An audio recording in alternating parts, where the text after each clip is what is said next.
Hello, everybody. Welcome back. Thank you for rejoining us again, and welcome to the second session of our afternoon. This session is called Choosing Responsible Suppliers and Asking the Right Questions.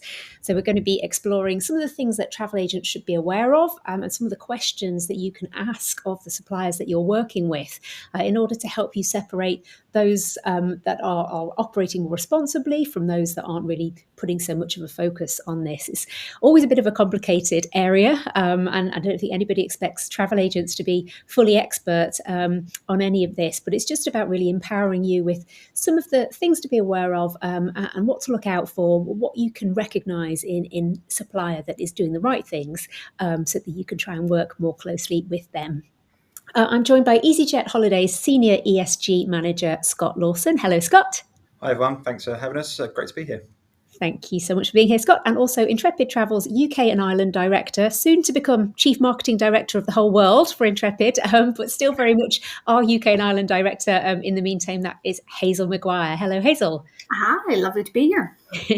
Thank you so much for joining us. So we want to talk about some top tips really for travel agents who are keen to choose more responsible suppliers, but perhaps not really sure where to start, not sure what to focus on, what really matters, and the different ways in which their supplier partners can even be having an impact, I guess, so they can understand a little bit more about what to look out for and trying to sell holidays that perhaps don't just have a lower negative impact, but perhaps even further have a more positive impact, which is a win-win all round. So let's start with the hotels and accommodation side of the holiday. I should say to all of the agents who are here as well, thank you for joining us. Some great feedback here. Thanks, Michelle. Glad you're enjoying it, and Kirsten too. Do ask questions either directly to Hazel or Scott, or something more general for us to discuss, please. It'd be lovely to hear from you and things that you're struggling with and things specifically that you'd like us to explore.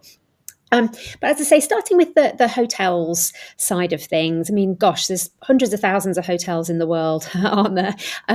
And some of them will be doing more in this area than others. I mean, Scott, can you share a little about how the various ways in which hotels and accommodation has an impact, and sort of how big a part of the overall picture where you stay can actually make up?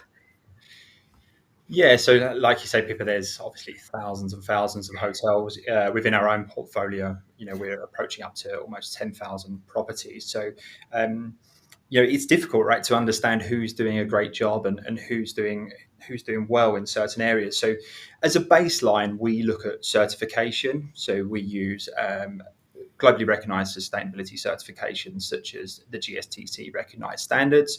And the reason we use those is because they cover the whole broad reach of sustainability. It's not just environmental, it's not just social, it's covering everything. So that's our baseline. So we start to look at hotels, and we've got the desire to start to move all of our hotels towards 100% certified sustainable. So certified sustainable is the range of properties we have on our website that the agents can search for properties that are meeting that standard. So the great thing about that is already it tells the agents, that they are meeting that criteria. So it means they're doing great things for the people that work at the hotels, and then it means that they're doing, great things for the environment, great things for the local communities. And beyond that, we're starting to explore other ways to start to get to know hotels and explore the great work that they're doing. So we're seeing more and more now that hotels are really proud of what they're doing. So if you have a look on our website, you'll see more and more opportunities where hotels are bringing in their hotel descriptions, some of the specific work that they're doing. So it's early days for us to try and get to understand the great reach. So I think other things such as awards, when you see hotels winning awards for sustainability, what is it that they are doing, and what are those credible areas that they're really demonstrating that agents can take and promote to their customers. And I think when we talk about holistic sustainability, there's something that all customers can relate to. So in short, for us, it's about a minimum line of certification, and then really looking to the hotels to bring their descriptions of what they're doing to the fore, either by on our website or the winning and entering of awards. Okay. I really like what you said there about sort of telling the story. That seems like a really big part of it, doesn't it? That I think, hotels talking about changing their light bulbs isn't particularly sexy, even though it's important. But if it's actually hotels talking about the local produce that they're serving now and how delicious that is, then that is something to sell and to celebrate, and that can get customers talking as well. So it's great to hear that you're seeing hotels being braver and bolder about including those messages, because they're seeing that it makes a difference. That's great. And just to be fully clear on the certification front, Scott, because that is quite complicated for agents. So the Global Sustainable Tourism Council, they sort of set a standard. Would that be fair to say? And then your own collection of certified sustainable hotels, you make sure that they meet the GSTC standards. So, yeah, close paper. So, apologies. Straight into acronyms, wasn't I, with GSTC? So, the Global Sustainable Tourism Council, they hold the criteria, and then we have independent bodies. So, in the UK, we'd be familiar with ABTA Travel Life. So, they earn the right to audit hotels against the criteria of the GSTC. So, we then take a group of certifications that we feel have met the required standard, and we add them into our certified sustainable range. So it's not actually us auditing any properties. It's an independent certification that's been given by a auditing company that meets the standards of the Global Sustainable Tourism Council. Great. Okay. And you said that your collection is actually growing. So is that do you feel like that's happening organically, that the hotels are wanting to gain the certification, or do you actively encourage it? So yes, we do. We encourage. We've asked that all of our hotels work towards this. It's obviously more difficult for some than others, but to support them, we provide training. So we've previously provided training for our hotels in Spain, Turkey, and Greece in local language, so they can get to know the criteria and start to get themselves on the journey. And we'll shortly start looking at releasing a network-wide training scheme with the GSTC. So we're actively, at the moment, trying to encourage as many of them as possible to reach the certification. Okay, great. Have got a comment from Hannah Gillespie, who says, we really struggle to get CO2 emissions data for hotels. Be great to hear if anyone has any ideas on how they get this info, so that we know if our customers are offsetting it as accurately as possible. Yeah, we know, Hannah, from the hotels we work with, when we hold events in hotels, some are just not at that point at the moment that they can give you that sort of information. So it is definitely a challenge. Yes, I think there are some platforms which enable tour operators to see data for individual hotels when they're putting packages together. Hazel, I don't know if you don't work with bigger hotels. Obviously, Intrepid, it's much smaller scale accommodation, isn't it? But is there data like that you can get your hands on? A night in this hotel is this many kilograms of carbon. It's much more complicated than that. You can sort of have various measurement tools, and we use a number of different kind of measurements internally to try and track the sort of CO2 emissions for our own tours. So last year we started labeling our top products with how much carbon emissions were output by each of the products per day per customer. But in all honesty, some of that is taken as a bit of an estimate, and it's based on the type of property. It's based on whether there is renewable energy, for example, available in the location where the hotel is, just based on survey data that we work with our supply chain to understand in terms of single-use plastic, food supply chain, various other elements. So I have to say, unfortunately, there's no easy answer. And I think that's why, in a lot of ways, this is such a sort of complex topic, because if you sort of, for an agent who's then working with a supplier, a tour operator, a holiday company, a hotel, an airline, etc., you're sort of working so far back from where the customer is actually going to stay that I do genuinely feel the frustration in terms of like, how do you know what you can depend on. And I think what Scott was saying is a really practical approach. It's about looking at credentials and sort of third party data which is auditable, and about being able to say, okay, that that hotel or that holiday has an element of credibility in this space because they have gone out and got that third party certification. Again, there's quite a lot of third-party certifications. To be honest, there are, I can't remember the latest figure, but there are a few of them.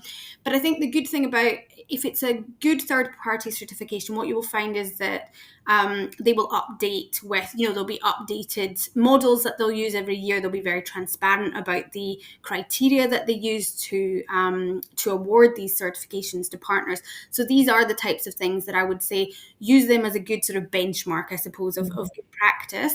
But whether you can get down to an absolute CO2 emission from a hotel stay, it's quite difficult to do.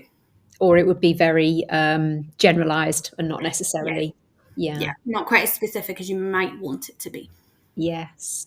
Fleur makes a really good point here about certification perhaps not being affordable or manageable for some very small accommodations. I mean, Hazel, you must have tea houses in Nepal or whatever, just a few rooms. I don't know, how do you wouldn't mandate that such a tiny property necessarily has certification, would you? Or do you? No, certification, I mean, also in some of these countries, these certifications, whilst they do work, they don't necessarily have all the same abilities to meet them. So as I say, renewable energy, for example, is not actually available in some countries, or it's very, very sparse. So even there, there are elements of sustainability which are more widely available in some countries than in others. So, I mean, our supply chain is the vast majority of our emissions. 87% of our emissions come from our supply chain. So the way that we work with the supply chain is much more of a sort of support and a help in terms of thinking about what they can do on the ground. So because these are small businesses, because they are in a lot of cases family run or very kind of small, not probably 20, 25 rooms in a lot of cases, quite small, what we're doing is sort of going in and working with our teams to sort of say, what can you do at that level? So what can you do to decrease or increase rather sustainability? So I mentioned before, single-use plastic. Where does the food come from?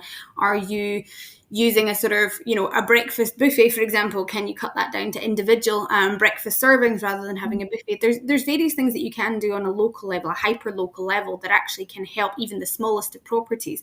But it is it's a process. It's not something that we can just mandate every single property have exactly the same, because we have to sort of take a kind of country by country and destination by destination, but also property type approach.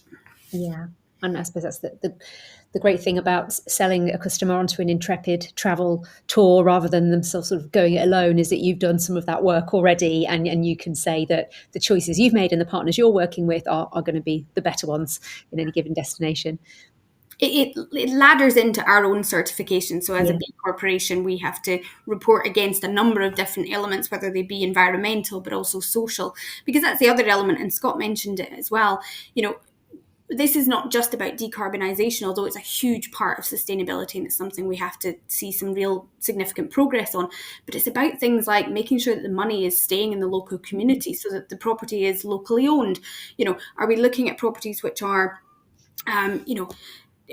owned and the money sort of owned and employing people from that local community? Or are we looking at, how we can make sure that cultural heritage is maintained, or nature and biodiversity around the hotel grounds? So, for example, if they're building around the local area, are they making sure that they're taking into account any biodiversity or any nature that's there at the same point? So there's a lot of different elements that you can take. And I think, again, for our sort of supply chain, because we ladder into that B corporation, that B Corp certification, all of those elements are taken into account with our own kind of score. So it is a way to kind of, assume a level down approach.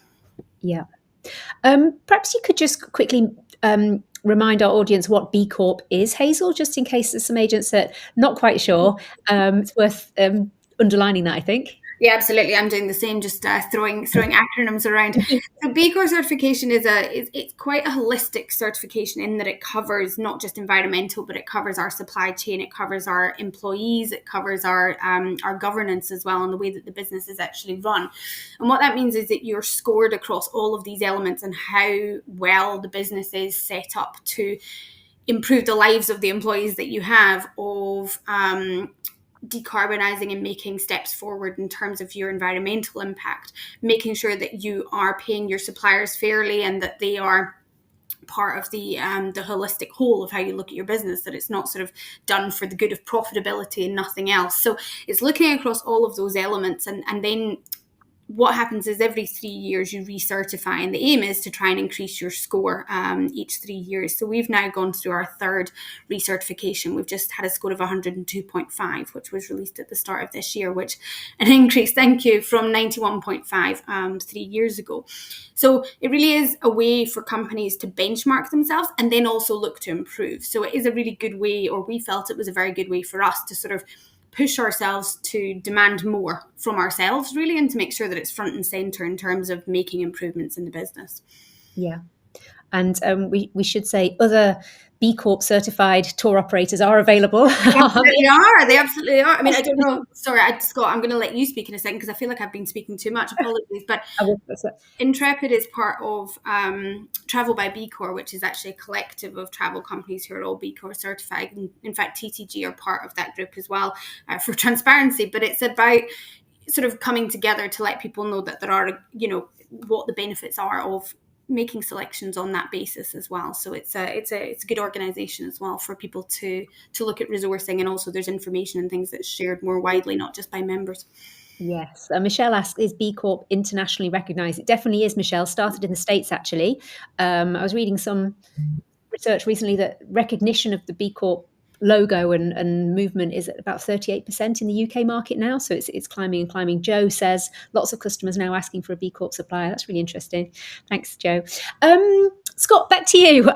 So we've talked about the hotels side of the holiday. I mean, what else is there that EasyJet Holidays feels it has influence over? I know you're doing some interesting work in destinations as well, aren't you, to try and think about the other impacts that your holidaymakers have? Yeah, so I think one of the points Hazel was mentioned already is economic leakage. And from our creation as a business, we've set up quite differently to some other tour operators. So our local management companies who look after our customers on holiday are all from the local communities. So we polled all of them last year to see where they identified as living, and 99% of those identified as living and working in the local communities. So we feel obviously that's great. That's a massive area of our business where we're ensuring that the benefits of our holiday then go to local people. And of course, as well, it's such massive benefits for our customers. It means that when they're arriving at the airport, they're talking to someone about their holiday that is passionate, that loves the area, wants to show it off, wants the customers to get the best experience. So we see that as a massive area that we're making a difference for the communities. And obviously, as we continue to grow and we move to more destinations, we replicate that model. It means we're employing more and more people in local communities. Yeah. And in terms of new destinations, Scott, I mean, that's also part of operating responsibly, I think, isn't it? Trying to encourage holidaymakers to go to perhaps newer destinations and not sort of over touristing existing destinations. And I know that's something that EasyJet Holidays has spoken quite a lot about. Yeah, so we launched Akureyri in North Iceland last year, and I was at ITB last week meeting their team. And it's amazing to hear the impact that that's had on the local communities. It's taken some pressure off of some more well-known destinations, but it's meant that destination can start to grow. It can really see some positive impact amongst the local community. Brilliant. I know that it's possible to book car hire with EasyJet Holidays. Can you see a point at which it will be easy for agents to just select electric vehicles, for example? Is that something that can be done yet, or is it a bit too tricky? Because I know you have so many different car suppliers, don't you? Yeah, so at the moment, we don't have direct influence over any kind of hire vehicles, but what we do have is in our roads destination management company, so our in-destination partners, they moved to introduce some electric vehicles 2 years ago. And when we talk about electric vehicles, it's obviously fully electric. It's charged from solar panels on their head office HQ. So what we've seen already is some significant number of customers. And if you were on earlier, Matt's talking about our impact report that's going to be released this week, and you'll see exactly how many customers that those electric vehicles have taken, and they're starting to expand. But with a word of caution, similarly to the certifications and what's achievable, we know that this time it's not something that we can mandate across all of our suppliers. Transfer vehicles, buses, they run lots of customers each time. So, we need to make sure that we're scaling that and working with destination management companies. And we've actually got all of them in Luton this week. So we speak to them once on a yearly basis. So we ask them, for some updates, and we find that bringing them all together, last year there was some real interest amongst electric vehicles. Some of the destinations that didn't think this was possible could learn from the experience that the team in roads have had. Really interesting. Hazel, Intrepid's done quite a lot of work on the in-country side of things as well, haven't you? How your travellers get around once they've got to a country. Could you say a little about that? Yeah, I mean, there's a couple of things probably in terms of, one is we use public transport for a lot of our products. So our where we have a public transport option, we will offer that for the vast majority of our product, which is our kind of original style product.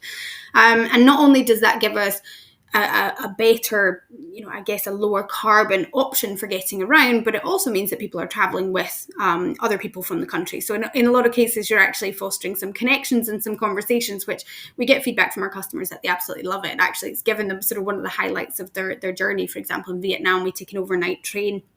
And having that opportunity to sort of see the country in that way is very, very different from taking an internal flight, for example.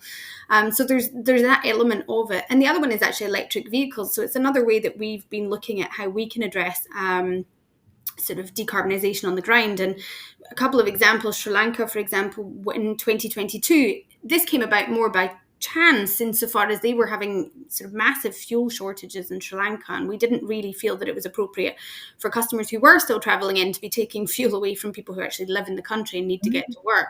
So we worked with a couple of suppliers on electric vehicles at that point, and now we've built up to the point where we operate a vast majority of our airport transfers in Sri Lanka using electric vehicles, which has been a really big sort of, I guess, a positive from quite a negative situation, or from quite a hard situation to begin with. And likewise in Nepal, we had one of our key suppliers there who were very keen to explore electric vehicles but didn't really know how to do it. So we actually worked with them to train and also support on some of the initial vehicles and the charging stations. And that has actually been a huge success as well. So by April last year, we were operating 86% of our arrival and departure transfers in and out of Kathmandu in electric vehicles. So again, it's that sort of partnership working as well with our supply chain, and because we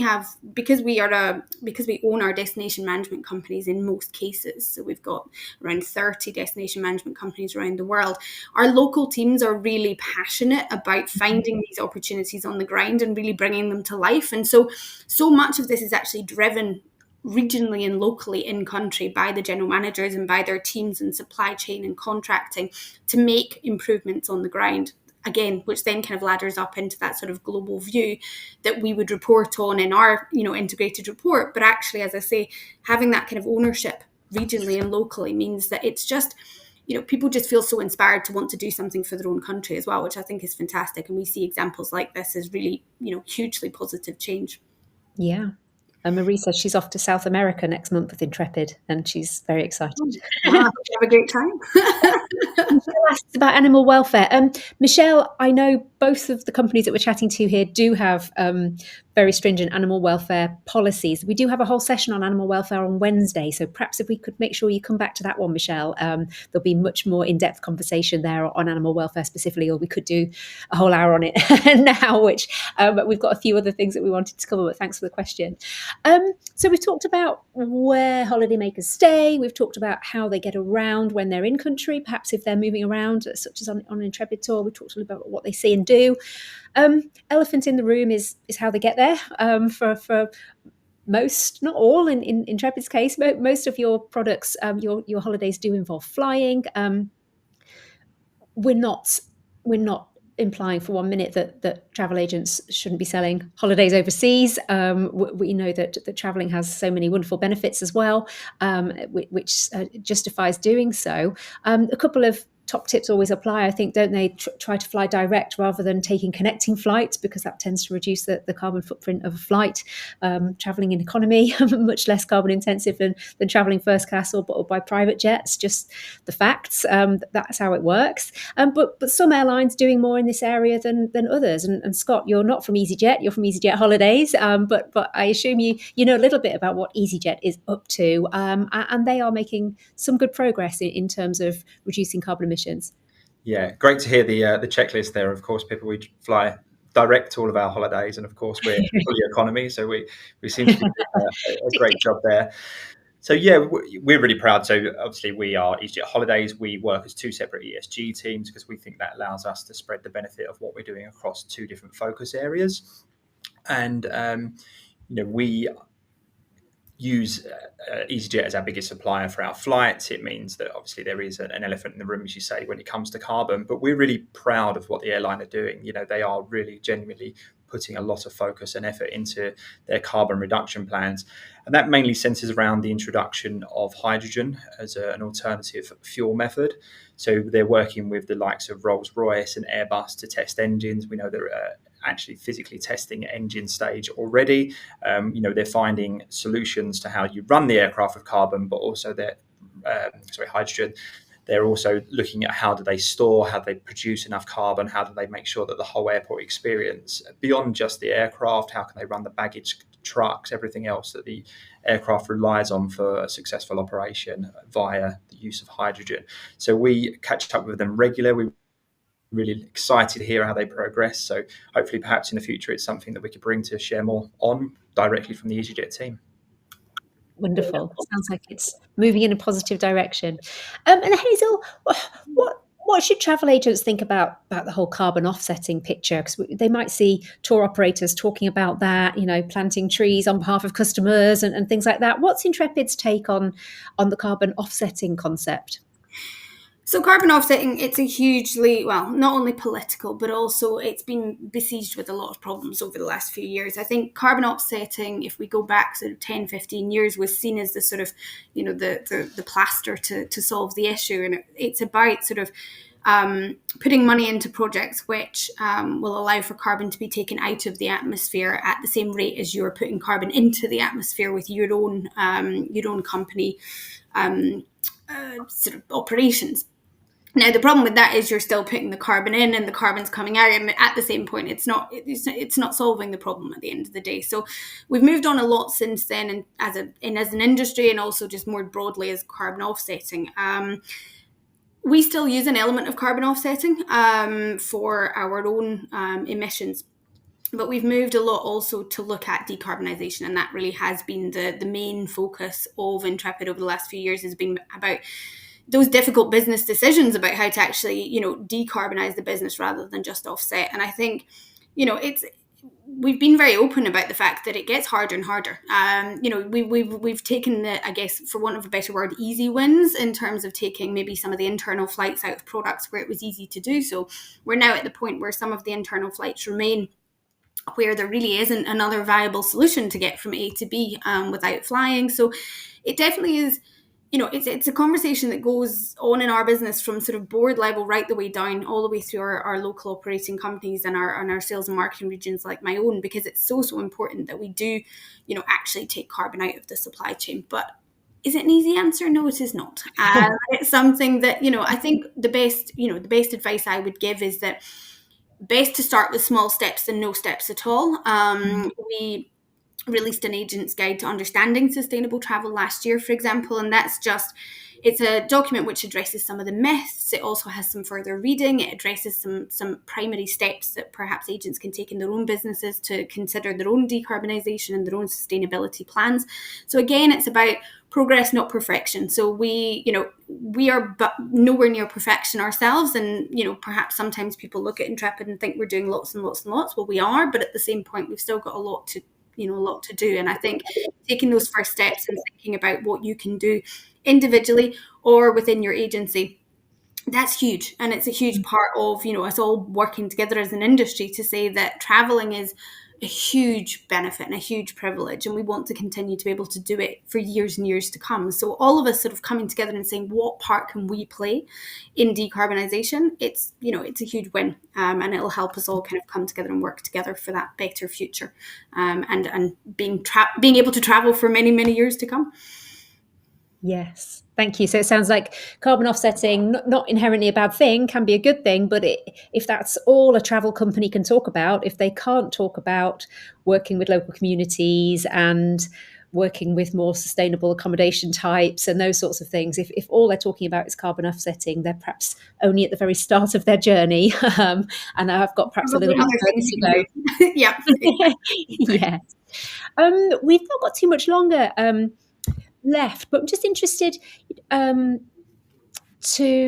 ask Scott. I mean, obviously, EasyJet Holidays rather is very keen to talk about these things. You're here with us this week, sharing lots of what's going on.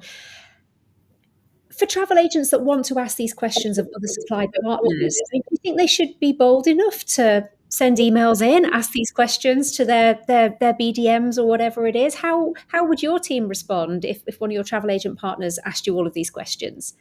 Yeah, well, we've actually set up a specific email address, Pippa, so it's on our website, so you can contact us. It's a generic email address that comes to me and my team, so we can make sure we respond to you as quickly as possible. So we want to hear, I think Hazel just made a really good point, no matter where we are on this journey, we're all learning, we're all trying to develop. So, we come to events like this to learn for ourselves, but also to learn from others. So, we're really keen to hear what other people want to say. And I think one of the things that the agents can really do is to start getting beneath the surface of some of the claims, some of the things that people are doing.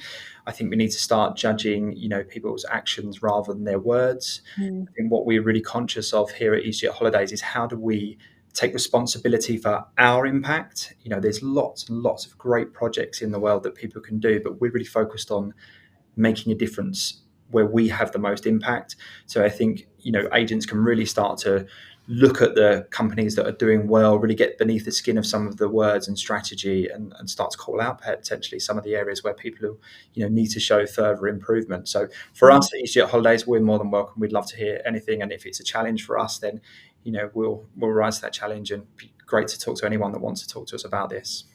Great. I think sometimes suppliers might be worried about getting it wrong or not being perfect, so perhaps aren't outwardly sharing too much of what they've got going on. But as Hazel says, it's not about being perfect. So if companies know that agents want this information, but it could be shared, on an understanding that hey, we're not perfect, but this is what we're doing, and you've asked us the question, that might help agents see a little bit more transparently what's going on behind the scenes. Michelle says she's very proud to be part of an industry making incredible progress in responsible tourism. Oh, that's lovely. Thanks, Michelle. Okay, I've already gone over by a couple of minutes, I think. So let's wrap up. It's been fantastic having you both, Scott and Hazel. I think we've heard that there are some certifications. We've talked about Travel Life. We talked about the Global Sustainable Tourism Council and the way they approve other badges and other schemes like EasyJet's own Certified Sustainable Collection. We talked a bit about B Corp as well. So there are certainly some badges and certificates out there that can help agents understand who's doing better in this area. But also, it's absolutely fine to just ask any of your supply partners to share with you what it is that they're doing, and they might not necessarily have a badge for everything, but if they're able to share authentically some of the things they care about and some of the ways they're trying to keep an eye on the impacts they have, both negative and positive, that will hopefully help agents feel that they are giving their business to suppliers who are trying to do the right thing, imperfectly as that might be. Thanks so much, Hazel. And Scott, thanks to all the agents who joined us. Thanks for your lovely questions and comments, several of which are from people going on Intrepid tours. Hazel, you'd be pleased to hear. Glad to hear. Really enjoyed chatting. We could go on, but please do, agents, all come back for our next session, which is going to be tomorrow at 10 a.m. So switching to the morning tomorrow, 10 a.m. with a session all about the good work that's been being done in destinations. And then on Wednesday, it's afternoon, 2:00, talking about responsible wildlife experiences. So Michelle, that's the one for you. 2:00 on Wednesday, talking about responsible wildlife experiences. Don't forget as well, we do have the opportunity to win a brilliant trip to Rhodes. So if you want to win that holiday to our agent guests, then make sure you tune in for all of our remaining sessions. The more sessions you attend, the better your chances. So thanks again for joining us, and we'll see you all again tomorrow morning at 10:00.